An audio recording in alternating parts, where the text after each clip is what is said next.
Good afternoon. My name is Nakamura from the University of Tokyo. So I'm asked to give an overview on development of quantum hardware towards fault-tolerant quantum computing.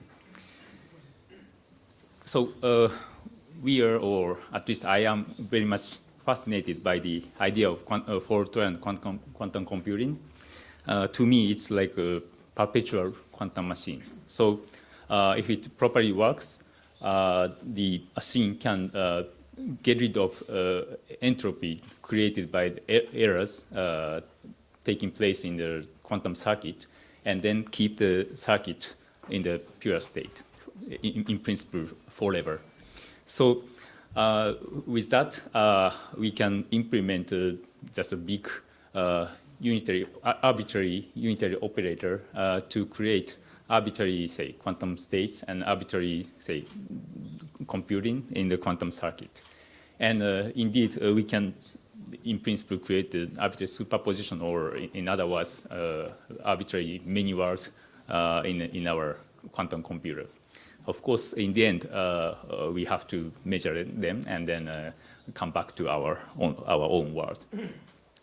Okay, so toward that goal, now there are many activities in the world, especially on superconducting circuits. Just recently, the Google team announced a very say high precision control of the 53-qubit quantum circuit with a tunable coupled architecture with frequency tunable qubits.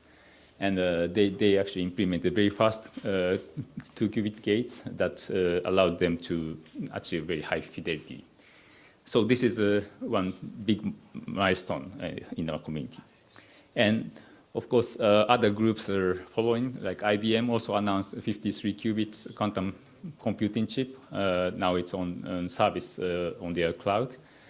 And they are using the fixed frequency qubit, a little bit different architecture with a good coherence time. And other groups, for example, a startup company, Rigetti Computing in US, also giving a cloud service. And they are using different architecture using parametric control coupling.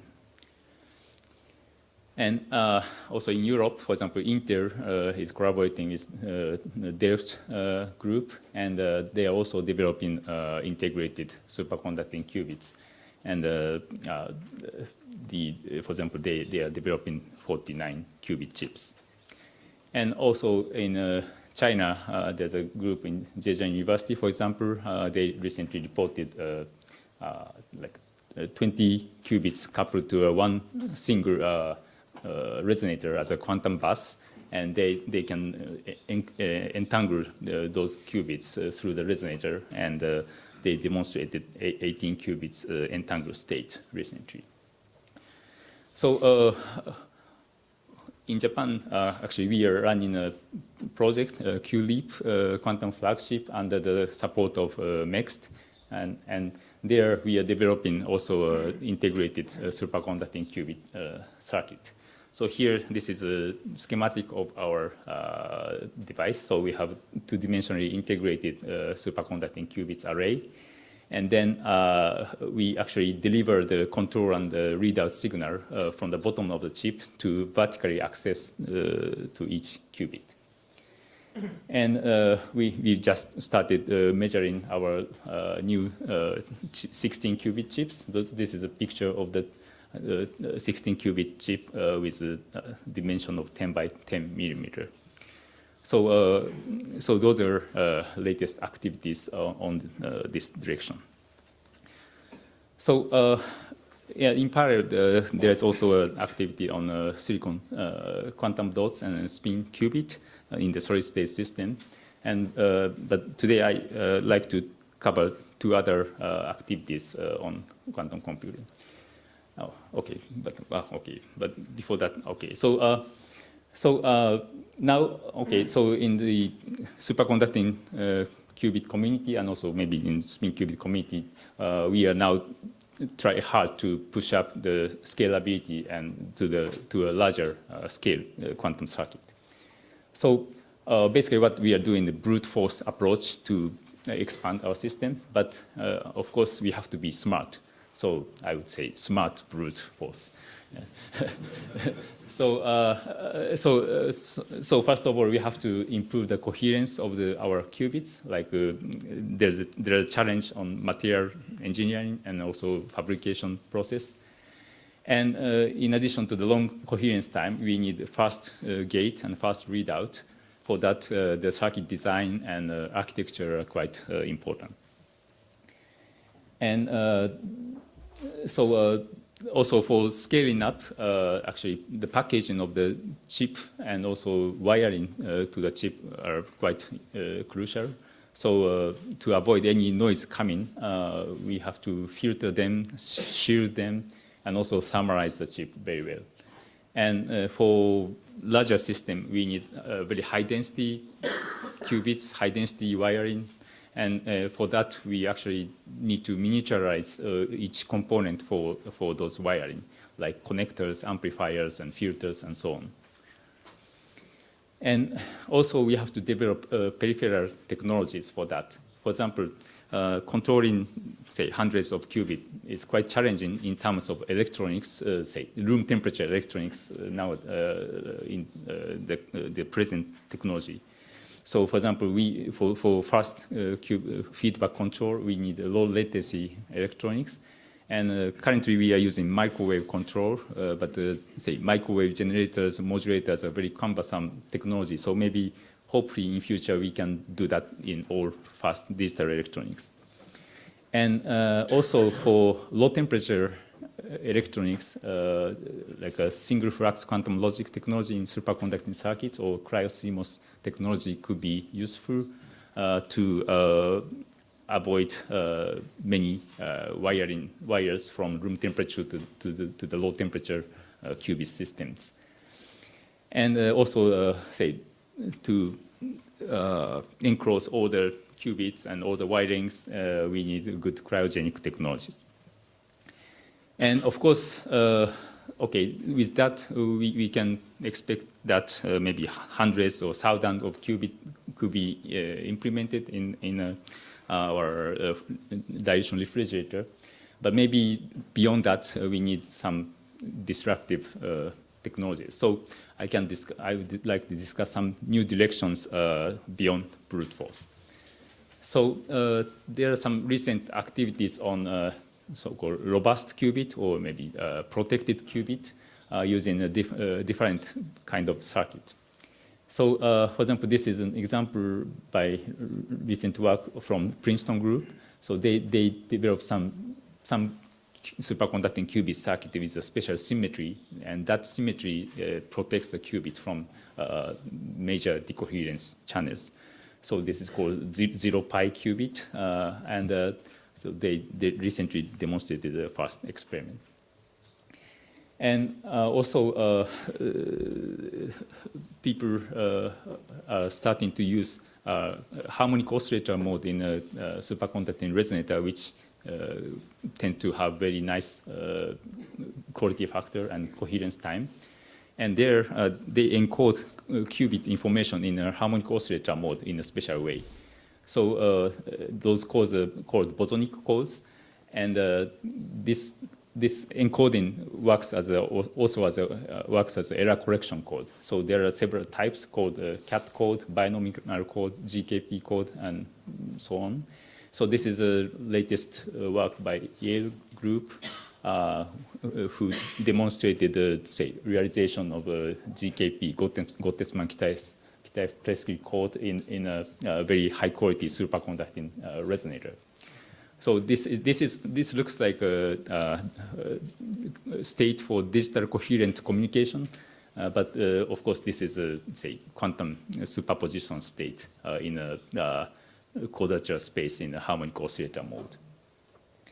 So yeah, this is a kind of new trend, and so one of the target in this Moonshot project was mentioned like a distributed quantum computing between two different nodes or many different nodes. So toward that direction, a recent experiment from Zurich group demonstrated, say, kind of communication between two superconducting qubits via flying microwave photon. So there are several activities toward that direction, but still between two nodes and, say, two qubits. So we hope to, say, expand this technology towards many nodes and many qubits.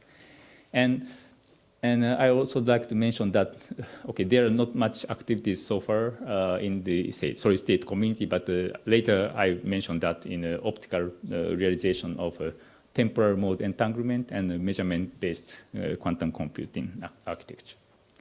That may be also applicable in superconducting solid-state realization. Okay, so now I switch to ion trap quantum computing. So ion trap system is known for very good coherence time and good gate fidelity. They have achieved 2-qubit gate beyond 99.9% fidelity by Oxford rule, for example. And the advantage that, okay, long coherence time and say all the qubits are identical. And okay, but also they have some limitation in scaling. For example, in a single ion trap, it's difficult to integrate, say, more than 100 qubits. So for example, startup company like IonQ is actively developing their ion trap quantum computer. And also other groups in the world are working hard to push the limit toward tens of qubits for the moment. But for future, of course, they also need to integrate more qubits. So as I said, in one trap, it's probably difficult to go beyond, much beyond 100 qubits. So what could be the future technologies? For example, there are activities on segmented surface ion trap to have several separated ion traps, and then moving ions in between. They can kind of integrate more ions in a segmented chip. And also, there are ideas of optical interconnect between many different ion traps, and then optical fiber connection allows them to entangle, to create entanglement between ions in different traps to mediate quantum computation. Okay, so for example, in Japan, Osaka University group is working on those things. Okay, and then now I'd like to switch to photonic quantum computing. And so recently there was a demonstration of boson sampling by Chinese group, USDC group. They demonstrated 20 photon bosonic sampling in 60 nodes, 60 mode optical photonic circuit. And there was there were demonstrations of NISQ algorithms also in a photonic circuit. And in Bristol or in a company PsiQuantum, they developing a very large-scale integrated photonic chip for quantum computing, photonic quantum computing. And also in the University of Tokyo, for example, they have recently demonstrated very large-scale, say, temporal mode multiplex entangled state or cluster states. So in the optical domain, one possible direction could be say, architecture for scalable and universal quantum computing is a time domain multiplex system, like the University of Tokyo group is working, and also say similar idea is using loop-based quantum computing using temporal mode.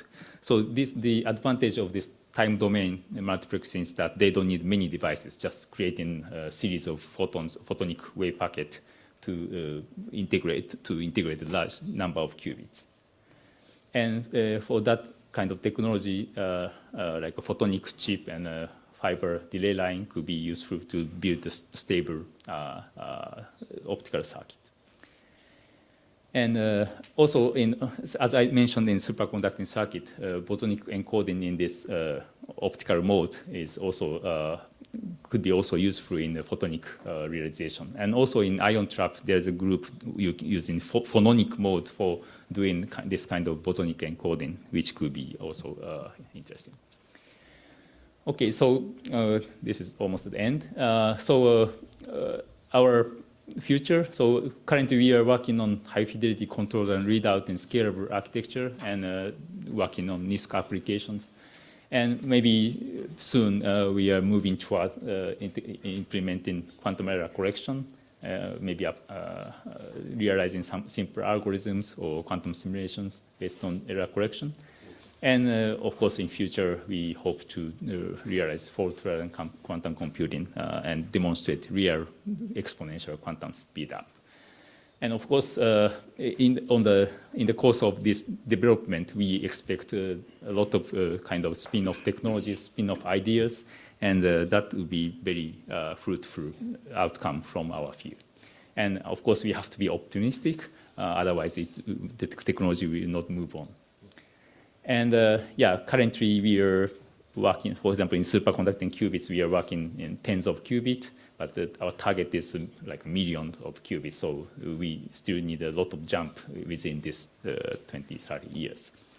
And this is the final slide. So, I believe that quantum computing research will inevitably and hopefully as disruptive and controversial, provocative and philosophical as what we have seen in the history of quantum mechanics, development of quantum mechanics. So I think this challenge will be a very significant, would result in a significant outcome in terms of science and also for, say, society. Thank you very much.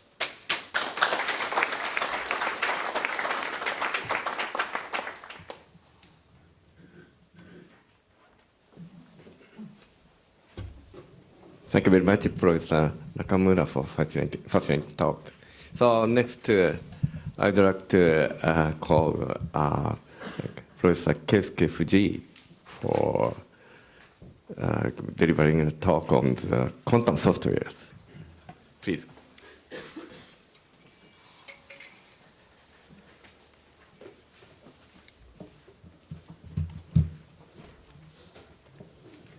So, good afternoon, everyone.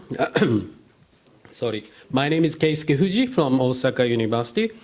And from my side, I want to talk about state-of-the-art quantum computing technology and quantum software.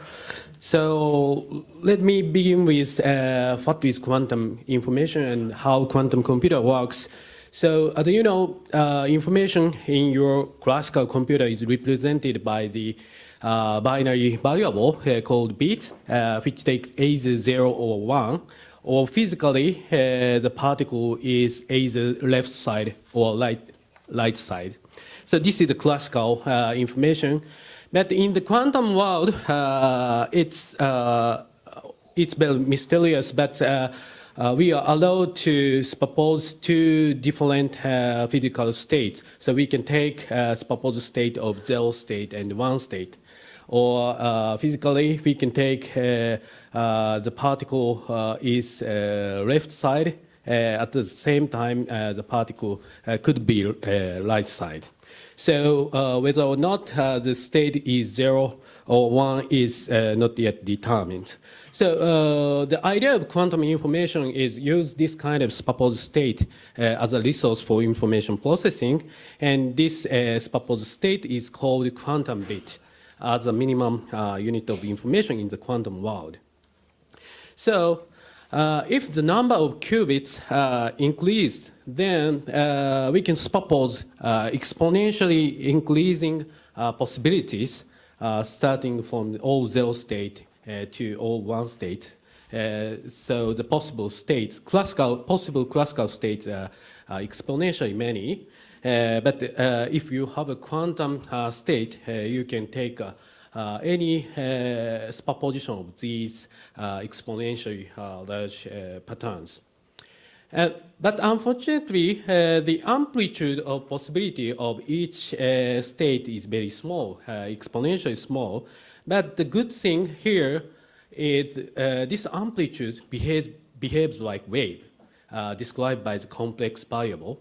So which means that we can interfere them with each other so that we can get the solution from the complex superposed pattern with high probability by cleverly designing the interference.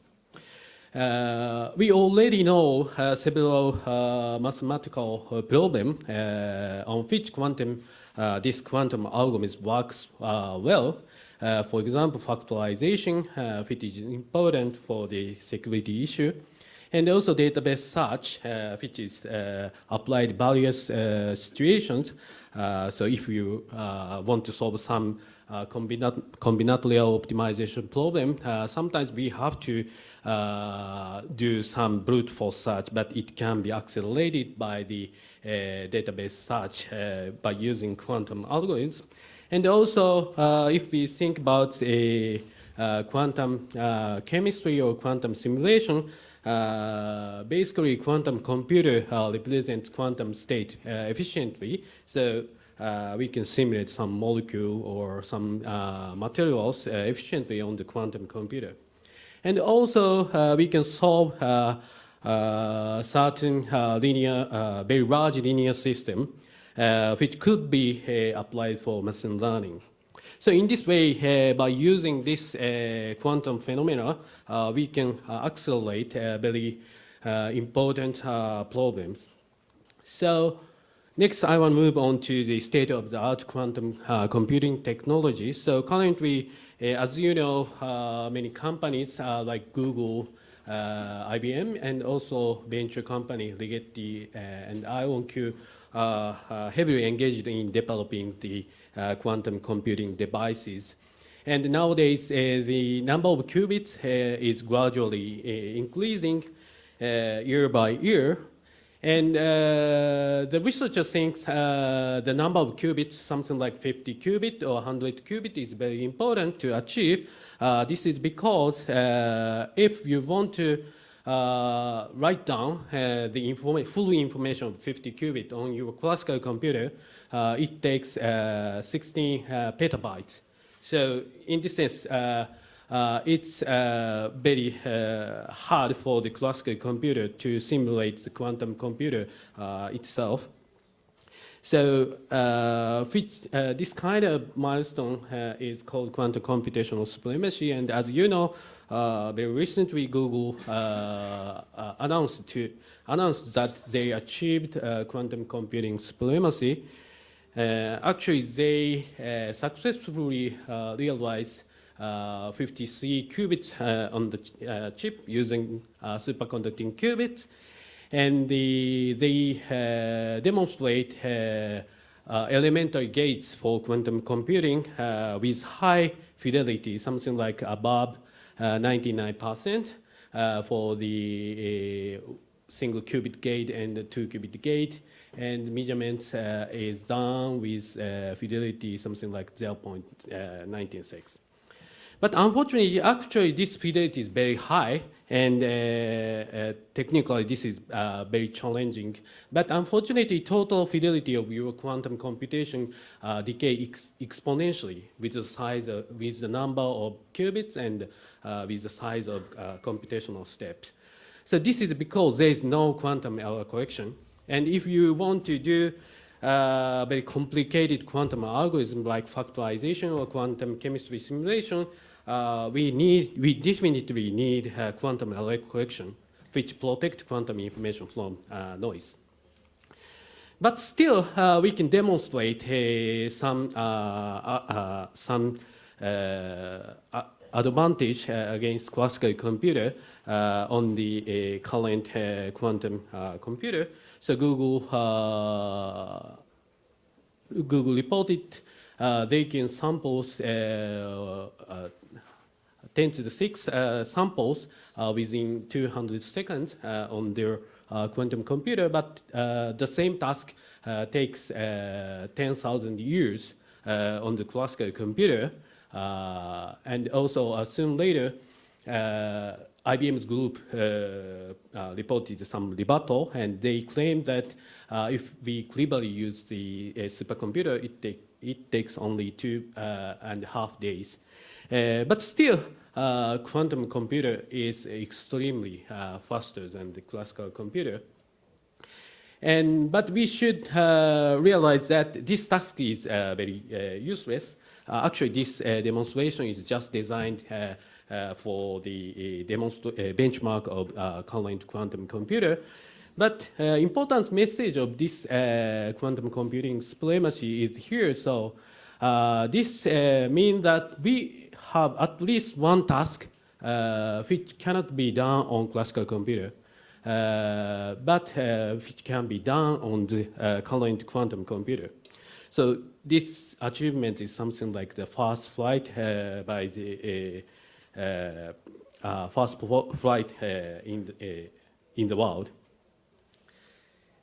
But unfortunately, so now we are here, so something like 50 qubits, 100 qubits. But if we want to run the sophisticated quantum algorithms like factorization or quantum chemistry or linear system solver, definitely we need the number of qubits, something like 1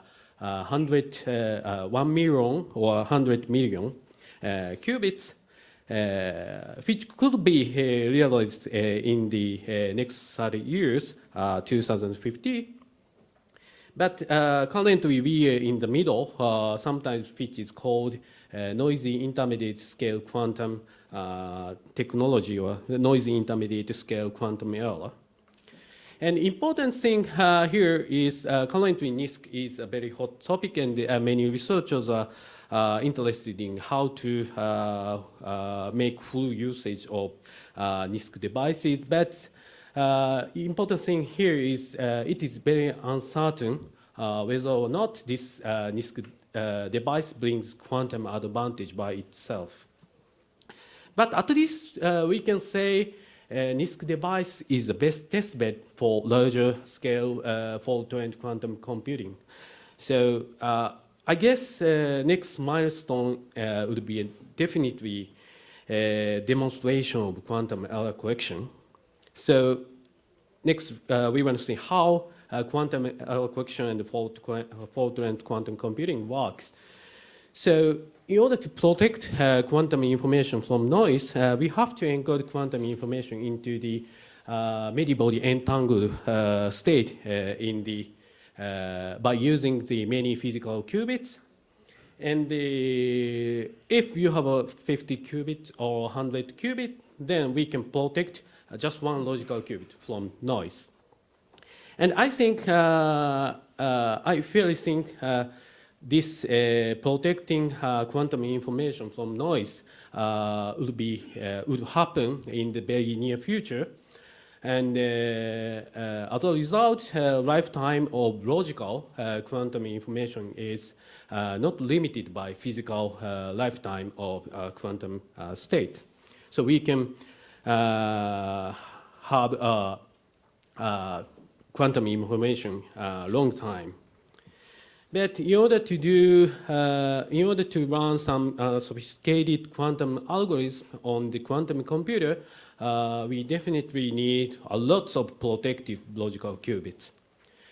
So the number of qubits required depend on the quality of qubit and some architecture or quantum error correction code we use. But most people think we need at least 1 million qubits, physical qubits. And still, we have to think carefully about which kind of physical system or which kind of control scheme allows us to realize this huge number of qubits, something like million qubits. So some professors say there are millions of ways to realize just one physical qubit, but there would be one way to realize million qubits. So next, we want to make some imagination in the future in 2050. In 2050, hopefully, the fault-tolerant, fully fledged large-scale quantum computer will be realized. And also, this fault-tolerant large-scale quantum computer is connected by the quantum channel. So quantum computers are on the quantum internet. And also, there will be some nice quantum sensor, which is also connected to this quantum computing network. Of course, this fault-tolerant quantum computer is useful too to explore the scientific things, something like material design or developing new chemical materials, something like catalysis for the nitrogen fixation or new carbon resource. And also, quantum computer will provide a powerful tool to explore some artificial photosynthesis or something. And also, if your quantum computer is connected and on the quantum internet, we can provide some secure cloud computing system on which security is protected by the quantum mechanical law. And also, if these quantum network, quantum computer, and quantum sensor are integrated in the quantum computing network system, more and more quantum data is generated from this quantum ICT infrastructures. So we will have quantum big data. And so if you have a quantum big data, it will be very natural to think about quantum AI to handle these quantum big data cleverly.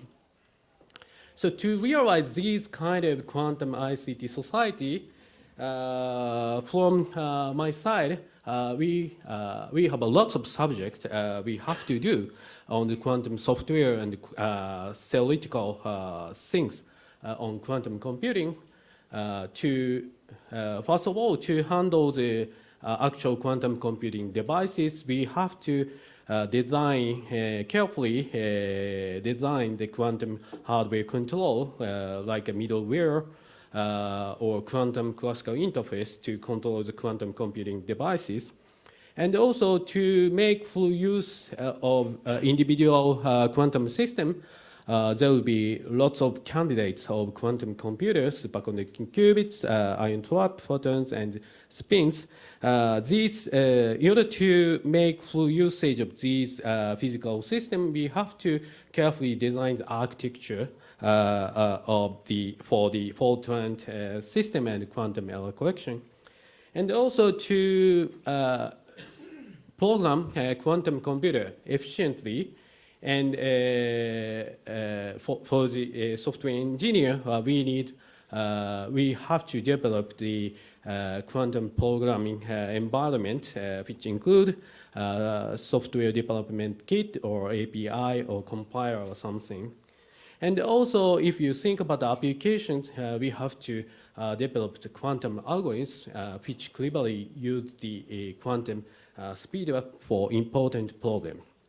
And as you know, these all things are closely related to the various disciplines of the disciplinary field of science, physics, information science, mathematics. And also, if you think about applications, physics, machine learning, material science, quantum chemistry, biology, life science, data science, networking and security is very important. So in this sense, this subject is very challenging and important topic, and we should unify a lot of knowledge from various fields of science and technology. And at least we can say quantum computing like this would be a good opportunity to meet researchers in different disciplines together and extend our scientific and engineering frontier. So that's all. Thank you.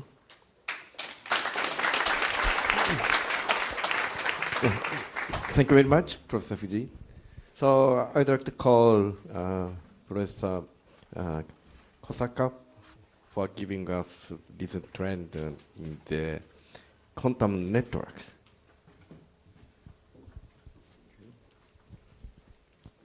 Thank you.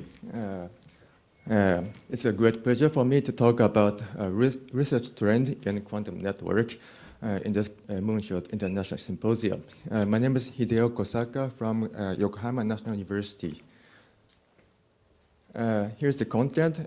First, I talk about quantum internet, and then talk about the main topic, that's the quantum repeater. And finally, I'll show you briefly about how to create the quantum computer network. First, quantum internet. As you know, quantum internet does not mean only quantum communication network, but also quantum communication network to allow blind quantum computing or distributed quantum computing. Also, you can connect the quantum sensors to create a quantum sensor network, and even the quantum diagnostics. So for all this purpose, we need a quantum repeater. Before going to the repeater, maybe just summarize the history of a quantum key distribution or QKD network. It was first demonstrated by DARPA, that's called DARPA Quantum Network, and it was followed by a Seiko QC and the Tokyo QKD and the Quantum Backbone Network in China, and then the distance became longer and longer to reach the 2,000 kilometers on the ground, and even the 2,500 from the sky. And I believe that the US and UK also move in the same trend to go to cover the nation to have a quantum key network. And notice that for all of these network, quantum repeater is not used yet. That's why we have to install the quantum repeater to get the quantum repeater. And the EU announced that they have started the Quantum Internet Alliance this year to use a quantum repeater network.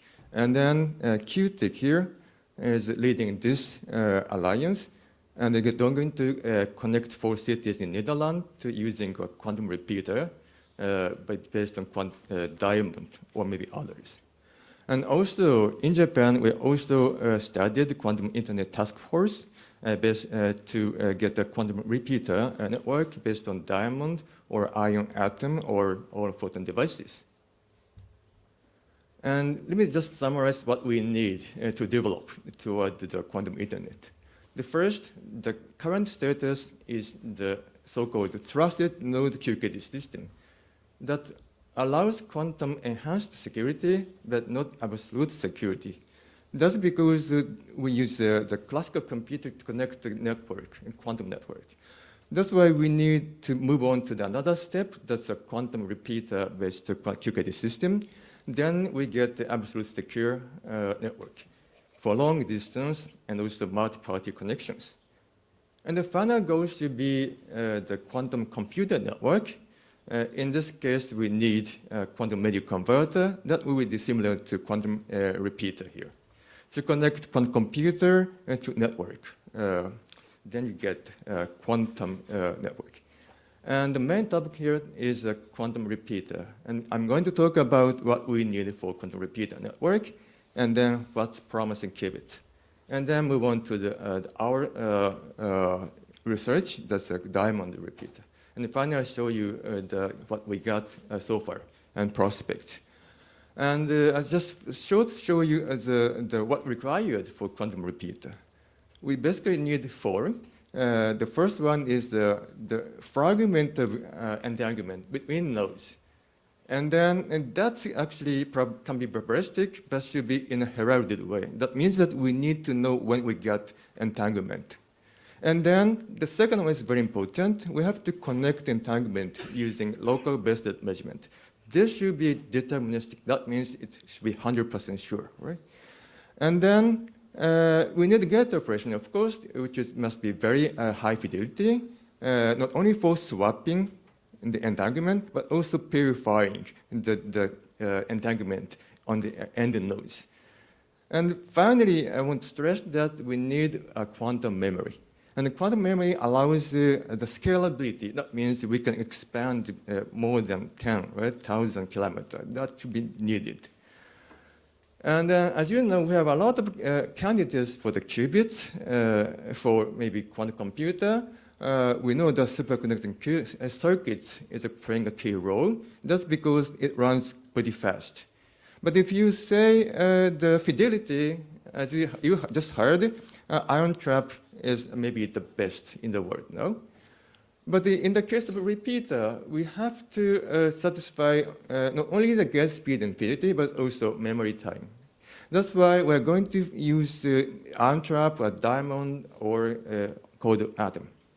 And let me just note that this diamond, which is I'm using, can expand the performance to the 100 megahertz in the 99.99% by just using a hybrid system using an electron centered together with carbon-13 memories around.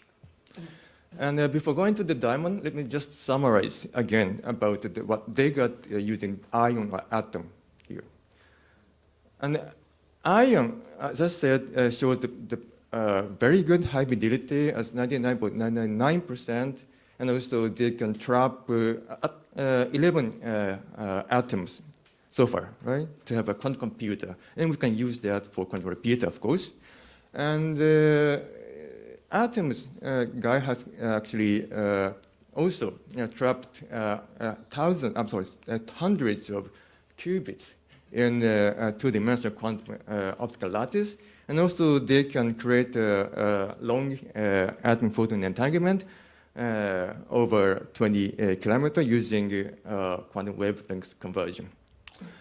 And the other way, these need high speed because, as I said, not only fidelity, speed is very important. The other way to go is all photon approach without using any memory. That's really challenging. That was started by Jordan's group, and you know that they have shown that quantum teleportation on the laptop, and then the distance is becoming longer and longer to reach 30 kilometers so far. And then people are trying to make a network starting from 4 parties or 8 parties, but as you know, the scalability is a big issue. And Japanese researcher recently proposed to solve this problem, scalability, to use the time-reversed adaptive based measurement. That's even challenging. Another challenge is to make all-solid quantum repeater. Based on diamond, hopefully. And we're just trying to replace the ion trap with an electron trap in a vacancy in diamond. And we have, including all the group, demonstrate these listed items. First, gate fidelity was over 99.19%, and memory time was over 1 minute. And 10 qubit registers in wavelength conversion, teleportation, error correction, distillation, almost all we have to have for quantum repeater. And just summarize the 4 topics for recently. And the key player is the QTech and Delft University in Netherlands. They have shown the entanglement distribution over the campus, and the bit rate so far was about 40 hertz. And then Oxford Group in the UK have shown that they can extract emission by using the tunable optical cavity, estimated 19%. And in Japan, we have demonstrated quantum teleportation based quantum state transfer from photon into one of carbon-13 memories. In the principle of quantum teleportation, in a heralded way. This is a very important word, heralded. That means we have to know when we got the photon transferred. And also, just recently, Harvard Group in the US demonstrated a nearly deterministic interface with using silicon vacancy in diamond, also with the nanophotonic structure.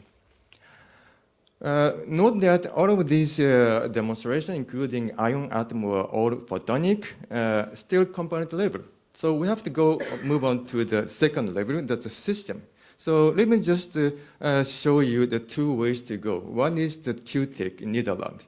They're going to use only emission from both sides of diamond and mix up in the middle node using a beam splitter and two detectors called SSPD. Then you get the remote entanglement between diamonds. And after that, they measure so-called local-based measurement using two carbon satins and the microwave. Then you get the extended entanglement between nodes and nodes. And our protocol in Japan is a little bit different. We are going to use the absorption instead of emission. Then we can exclude the middle node that needs the low temperature as low as 1 Kelvin. Then we cut the cost. And also, by using absorption, you can make it 30 times higher efficiency without having a very high Q cavity. And the most important thing I want to stress is that the last one, we don't need any magnetic field because we use the spin 1 qubit instead of conventionally used spin half system. That means that we can integrate easily with the superconducting qubit. That's important for quantum computer network. Here I just listed the current status of our group using NVCenter endowment. We have shown the single qubit manipulation speed of over 99.4 with a speed of 3 megahertz. Actually, this speed can go up to 100 megahertz so easily. Then we'll be getting 99.999%, which should be similar to ion. And also preparation radar fidelity is over 98%. And electron to photon entanglement generation and the photon to memory heralded transfer and basis measurement all around over 90%. And the error correction distillation is about 74, and we can have individually accessible qubits over 10. And this number should be improved in this 10 years. Then this graph shows the estimated entanglement generation rate between the n nodes, and that rate does not depend on the node number, just depends on the node separation. The green curve shows the emission-only protocol used for the QTech, and the red curve shows our protocol using absorption. That have a little bit higher rate. And the yellow curve shows the so-called single photon entanglement protocol used by QTech, and that shows even higher for longer separation. But if you use the 50 kilometer, which is a reasonable distance between nodes, you can get about the same rate, about 10 hertz. With using a cavity, of course, we need. The current says around here. So if you need much more, like 1,000 bits per second, you just need multiplexing using hundreds of NV centers. Then you'll be getting higher and higher. And next, just talk about what we need to get the quantum computer network. That should be the goal of the Moonshot project. And as I said, quantum media converter is a very important thing. That should be similar to quantum repeater, but a little bit different. That interface computer to network is shown here to create a distributed quantum computer. For this, NVCenter in diamond under a zero magnetic field plays a key role. That because with interfaces, optical photon and microphoton with memory as shown here. If you assume that superconducting circuit as a quantum computer, that emits a microwave photon easily. And if you could convert the microwave photon into optical photon using NVCenter together with a superconducting circuit, that can allow the quantum computer to be connected to the each others by using optical photon in a network. That's the way to go. And here just shows the roadmap, and the target is the distribution of the entanglement. At least 3 parties at the node, and more than 500 kilometers, and 1 kilobits per second the key rate. And for this, we need quantum memory and the quantum interface and the photon source to go to the scalable quantum repeater for the distributed quantum computer, or maybe sensor. And then this is just the summarize that we need to go up to the mountain, that's the very difficult goal. But to go on the way to go top, we have some spin-off around maybe quantum internet or blind computing, quantum sensors, or diagonals that could be achieved. I just stress that for this basic research, such as material growth, nanofabrication, or quantum theory is very important to reach this goal. And here we have a lot of advantage in Japan: material growth, diamond growth, or some others, or fabrication, photonic circuit, superconducting circuits, or device, other new device, photon detect using superconductor or memory interface security system. All we can do in the world. And finally, let me just summarize what I said. I said three things. One is the quantum repeat is needed to have a quantum network. And that allows absolute security and also for long distance and multiple connections. And then secondly, I said quantum memory is needed to, and NV Center allows long time and high fidelity memory to interface between photon and spin. And finally, we need a media converter, which the interface between optical photon and microphoton to interface quantum computer to network. Then we'll be getting not only the goal, but also the spin-off of quantum internet, blind computing, and sensor networks. That's all. Thank you very much for your